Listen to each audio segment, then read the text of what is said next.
अस्सलाम वालेकुम स्टूडेंट्स। इस लेक्चर के अंदर हम फ़ाइल हैंडलिंग का टॉपिक को डिस्कस करेंगे।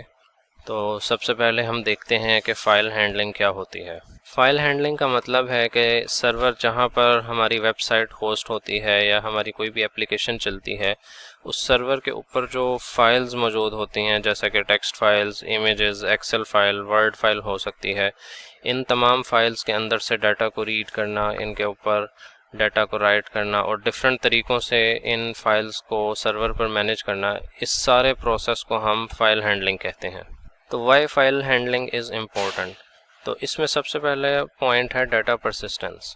डाटा परसिस्टेंस का मतलब है कि अगर आप चाहते हैं कि आपका डाटा, जैसे कि यूज़र्स की इंफॉर्मेशन, वेबसाइट की सेटिंग्स, कंप्यूटर बंद होने या प्रोग्राम क्लोज होने के बाद भी सेव रहें, तो उसको फाइल्स में सेव करना पड़ता है।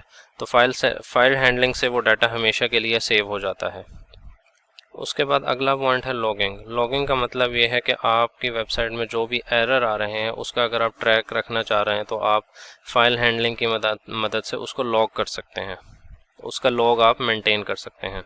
तो जब भी किसी फ़ाइल के अंदर आप अपनी वेबसाइट का एरर लॉग मेंटेन करेंगे तो आपको एरर को रिजॉल्व करने और एरर को ढूंढने में काफ़ी आसानी हो जाती है।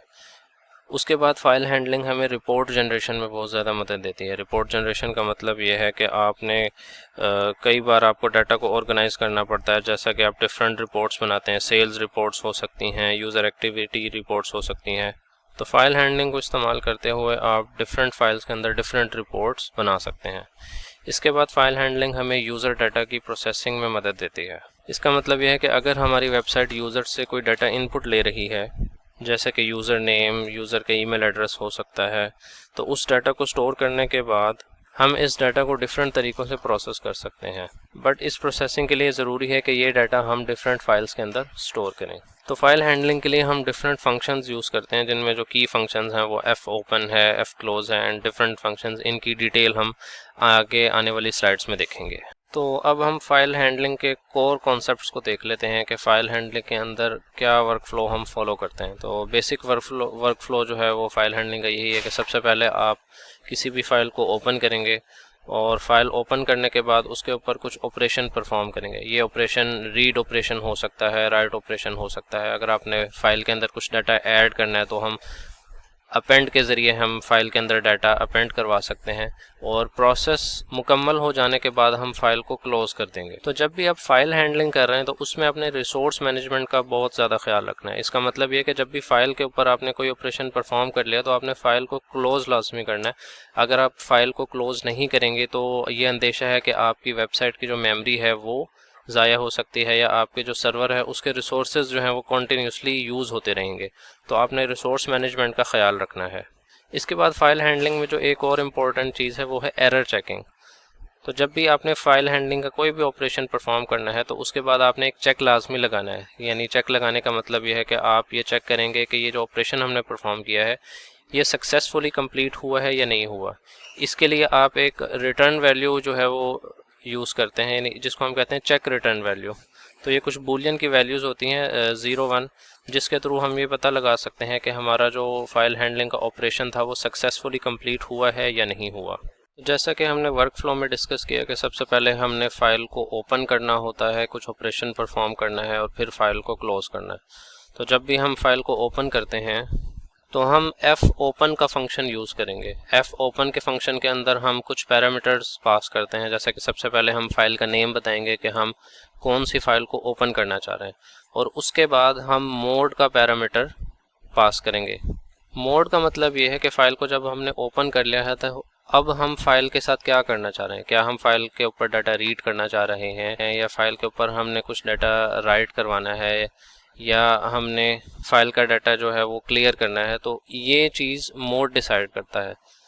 तो डिफरेंट तरह के मोड्स हमारे पास होते हैं। फाइल मोड्स जो आपके सामने स्क्रीन पे विजिबल भी हैं। आप आर का फाइल मोड यूज़ कर सकते हैं अगर आपने सिर्फ डाटा को रीड करना है, और अगर आपने सिर्फ डाटा राइट करवाना है तो आप डब्ल्यू का मोड इस्तेमाल करेंगे।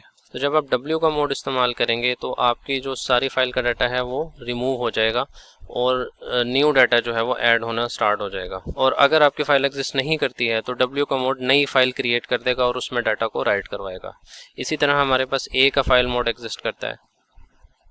इसकी मदद से आप अपनी एग्जिस्टिंग फ़ाइल के अंदर डाटा को अपेंड करवा सकते हैं। मींस के जो ऑलरेडी एग्जिस्टिंग डाटा है उसके अंदर आप कुछ न्यू डाटा ऐड करवा सकते हैं। तो अगर फाइल एग्जिस्ट नहीं करती तो ये भी फाइल को क्रिएट करेगा और उसमें डाटा अपेंड करवाना स्टार्ट कर देगा। इसी तरह हमारे पास R+ का फाइल मोड एग्जिस्ट करता है। R+ को यूज़ करते हुए हम फाइल से डाटा रीड भी कर सकते हैं और फाइल के ऊपर डाटा को हम राइट भी करवा सकते हैं। इसी तरह हमारे पास W+ और A+ के फाइल मोड्स हैं। इन दोनों को यूज़ करते हुए हम फाइल में डाटा रीड भी कर सकते हैं और राइट भी करवा सकते हैं। W+ जब आप यूज़ करेंगे तो जो आपका एग्जिस्टिंग डाटा है वो रिमूव हो जाएगा और नया डाटा फाइल के अंदर ऐड होना स्टार्ट हो जाएगा। जब आपका डाटा राइट हो जाएगा तो W+ की मदद से आप उसी डाटा को रीड भी कर सकते हैं।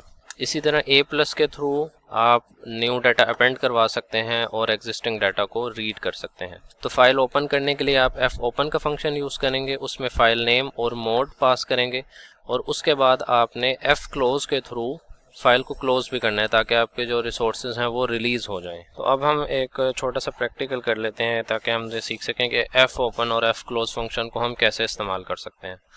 तो XAMPP के फ़ोल्डर के अंदर हमने htdocs में आना है और htdocs में लेट सपोज हमने एक फ़ोल्डर बना लिया है फाइल हैंडलिंग की मदद से। तो सबसे पहले हम यहाँ पे एक एग्जाम्पल फाइल जो है वो स्टोर करेंगे, टेक्स्ट फाइल। लेट सपोज मैं इसमें कुछ भी लिख देता हूँ, this is PHP course, PHP is a server side language. तो इस फाइल को हम अपने फ़ोल्डर में सबसे पहले स्टोर करेंगे। इसकी एक्सटेंशन हम रखेंगे example.txt। तो ये टेक्स्ट फाइल हमने अपने फ़ोल्डर के अंदर स्टोर कर दी है। तो एक हमने PHP फाइल क्रिएट की है फाइल handling.php के नाम से इसी फोल्डर के अंदर। तो सबसे पहले हम यहाँ पर एक फ़ाइल नेम का वेरिएबल जो है वो क्रिएट करेंगे जो हमारी फ़ाइल के नाम को स्पेसिफाई करेगा। अब जैसा कि हमारी फ़ाइल का नाम था example.txt, तो आपने फ़ाइल का नेम उसकी एक्सटेंशन के साथ यहाँ पे लिखना है। अब यहाँ पर हम एक फ़ाइल का वेरिएबल क्रिएट करते होते हैं। तो फाइल के वेरिएबल को हम इनिशियलाइज़ करवाते हैं fopen के फंक्शन के थ्रू। तो यहाँ पे हम fopen का फंक्शन लिखेंगे और जैसा कि मैंने आपको स्लाइड में बताया था कि दो पैरामीटर्स हम पास करेंगे, फ़ाइल का नेम जो कि हमने फ़ाइल नेम के वेरिएबल के अंदर स्टोर करवा लिया है और दूसरा पैरामीटर हम फाइल मोड पास करते हैं। तो फाइल मोड जैसा कि हम डाटा रीड करना चाह रहे हैं तो हम यहाँ पे R का file mode as parameter pass कर देंगे। अब हमने एक इफ़ कंडीशन लगानी है ये चेक करने के लिए कि हमारी फ़ाइल एग्जिस्ट भी करती है या नहीं करती। तो हम लिखेंगे इफ़ और ब्रैकेट के अंदर हम कंडीशन लगाएंगे नॉट फाइल, कि अगर फ़ाइल एग्जिस्ट नहीं करती तो क्या करना है। तो यहाँ पे सिंपली हम डाई का फंक्शन यूज़ करेंगे और उसके अंदर मैसेज जो है वो डिस्प्ले करवा देंगे कि अनएबल टू ओपन फाइल, और उसके साथ हम फाइल का नेम कंकैटिनेट कर देंगे ताकि हम ये बता सकें कि जो फाइल हम ओपन करने की कोशिश कर रहे हैं वो एग्जिस्ट नहीं करती या उसमें कुछ एरर है। तो ये इफ़ कंडीशन आपने लाजमी यूज़ करनी है ताकि हम ये चेक कर सकें कि फ़ाइल को हम ओपन कर सकते हैं या नहीं। तो अब यहाँ पे आप देखे हैं जो हमने फ़ाइल क्रिएट की थी उसका साइज़ है 1 KB। अब लेट सपोज़ हम अपने फ़ाइल के सिर्फ फर्स्ट 100 बाइट्स को रीड करना चाहते हैं। हम यहाँ पे बनाएंगे कंटेंट का वेरिएबल और उसके बाद हम फंक्शन लिखेंगे fread डाटा को रीड करने के लिए। इसके अंदर हम अपने दो पैरामीटर्स पास करेंगे, फाइल का वेरिएबल और हम बाइट्स मेंशन करेंगे, यानी 100 बाइट्स को हम रीड करना चाह रहे हैं। तो अगर फाइल एग्जिस्ट नहीं करती या फाइल में कुछ एरर तो कंट्रोल यहीं पे रुक जाएगा, नीचे वाला कोड एग्जीक्यूट नहीं होगा। ये कोड जब ही एग्जीक्यूट होगा जब फाइल के अंदर कोई एरर नहीं होगा। तो हमने फाइल के जो कंटेंट्स हैं उसको रीड करवाया है, यानी 100 बाइट्स को हमने रीड करवाया है। इको में लेट सपोज हम लिख देते हैं कि फाइल कंटेंट्स फर्स्ट 100 बाइट्स, और हम ब्रेक का टैग यूज़ करते हुए न्यू लाइन के अंदर जो फाइल के कंटेंट्स हैं उनको हम प्रिंट करवा देते हैं। तो हम इसके साथ कॉन्कैटिनेट कर देंगे कंटेंट को, जो फाइल का कंटेंट है वो अब हम न्यू लाइन में प्रिंट करवा देंगे और यहाँ पे सेमीकोलन लगा के हम इको स्टेटमेंट को क्लोज कर देंगे। अब यहाँ पे फाइल को हमने जैसा कि ओपन किया और फाइल का कुछ ऑपरेशन हमने परफॉर्म किया, यानी कि फ़ाइल का डाटा हमने रीड किया, तो अब हमने फ़ाइल को क्लोज़ भी लाजमी करना है। तो उसके लिए जैसा कि आपको बताया था कि fclose का फंक्शन आप यूज़ करेंगे और fclose के अंदर फ़ाइल का वेरिएबल आप पास कर देंगे। तो इस प्रोग्राम को सेव करने के बाद हम ब्राउज़र में रन करते हैं। तो ब्राउज़र में आप देख सकते हैं कि जो हमारी ये टेक्स्ट फाइल है इसके अंदर क्योंकि फाइल का साइज़ कम है तो फर्स्ट 100 बाइट्स में सारा डाटा आ गया। तो फाइल का अंदर का जो कंटेंट है वो हमने रीड किया है और उसको यहाँ पे प्रिंट करवा दिया है। तो लेट्स सपोज के हम इस फाइल को यहाँ से डिलीट कर देते हैं या इस फोल्डर से मूव कर देते हैं। तो लेट्स सपोज मैं इस फाइल को डिलीट कर देता हूँ। तो अब हम अपने कोड को जब दोबारा एग्जीक्यूट करते हैं तो आप देखते हैं कि एरर आ गया है कि unable to open file name, यानी unable to open file example.txt। तो अब फाइल मैंने दोबारा अपने फोल्डर में इंक्लूड कर दी है। अब आप इसको रन करेंगे तो फाइल ओपन हो जाएगी। इस तरह से आपने इस एग्जांपल से सीखा कि फाइल हैंडलिंग के थ्रू हम फाइल को कैसे ओपन करते हैं। फाइल मोड आपने मेंशन किया और डाटा को आपने रीड किया और उसके बाद क्लोज के फंक्शन के थ्रू फाइल को आपने क्लोज कर दिया।